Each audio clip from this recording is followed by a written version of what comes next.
I'm not kidding you when I say I stumbled across this next story 3 or 4 times on different websites before I realized that it wasn't a joke. I originally thought that this was a college humor skit, but it's not. So the College Republican National Committee decided to do an ad for female voter outreach, and it is delicious. They did an ad in the format of the reality show Say Yes to the Dress. Because clearly, women only care about dresses and weddings. Budget is a big deal for me now that I just graduated from college. The Rick Scott is perfect. Rick Scott is becoming a trusted brand. He has new ideas that don't break your budget. But Mom has other ideas. I like the Charlie Crisp. It's expensive and a little outdated, but I know best. And don't forget, the Charlie Crisp comes with additional costs. There's over $2 billion in taxes, $3.6 billion in debt, and 15% tuition increases. But I'll be paying this off for the rest of my life. We cannot let her walk out of the voting booth like that. Mom, this is my decision. And I see a better future with Rick Scott. Sometimes it's hard to let go of old styles, but it all worked out in the end because Brittany said yes to Rick Scott. How did you think that was a good idea? What amazes me every time I see something like that got through a boardroom.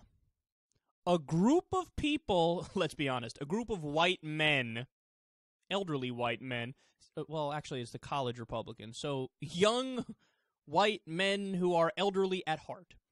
And they said, okay, what should we do to get involved in this Florida governor's race, and how do we go about this? We got to try to reach out to women. I got it! The broads only care about weddings. They care about dresses, so do something with dresses and weddings.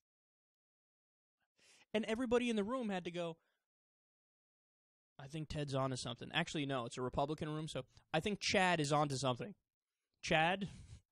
Charles Wellington III, do you have anything to add?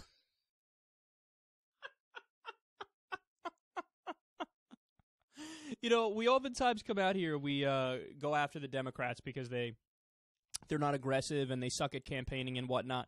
But when you see stuff like this, you understand why. The Republicans are so stupid and they set the bar so low sometimes that the Democrats are like, oh, this is going to be easy. You should go out there and don't say something moronic and you'll be okay. That's so amazing. So if you're keeping track of this, there's this outreach fail, and then there was another one where, I'm not kidding, elected Republicans read Glamour magazine. They sat there, read it, they had people take pictures of it, and then they put it on Twitter. And they said, doing female voter outreach. So, in other words, the idea is, well, I read the stuff women read, so you guys will vote for me, right? You guys like glamour, right? Is that what you like? Should I buy you a vacuum for your birthday? That's what you like, right? Massive fail in that respect. And then there was another one. This one may be even worse. Okay, even worse than this, the wedding dress fucking attempt to reach out to women. They did a dating game. We spoke about this before on Secular Talk.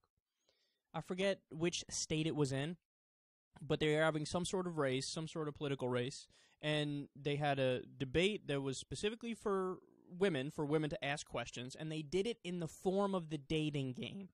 They had the music play from the dating game, and the guy would ask the question, all right, bachelor number 1, or bachelorette number 1, whatever, and they'd come up and ask questions.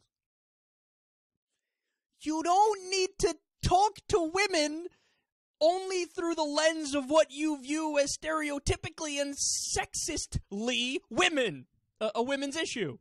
You don't need to, like, stop with the dresses and the kitchen stuff and the dating game and what you're doing is you're perpetuating the reality that you don't view women as equal people that can handle normal issues. You don't want to talk to them about fiscal discipline or the budget or taxes or healthcare policy or any of these other issues, war, foreign policy, because you're too busy viewing them through your own narrow-minded scope. You're projecting on them what you already think about them. You see what I'm saying? And stop. All they want is to be treated equally.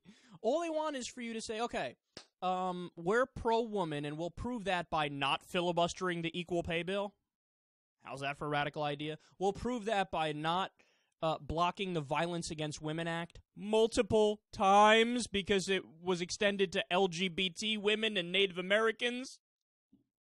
We'll do that by not passing transvaginal ultrasound bills where we have legal state-sanctioned penetration. This is all they want. They want to be treated like normal human beings. They want to be treated with respect, and the way you do that is to treat them like anybody else. You don't act like all they can do is sit in the kitchen, read Glamour magazine, and buy dresses.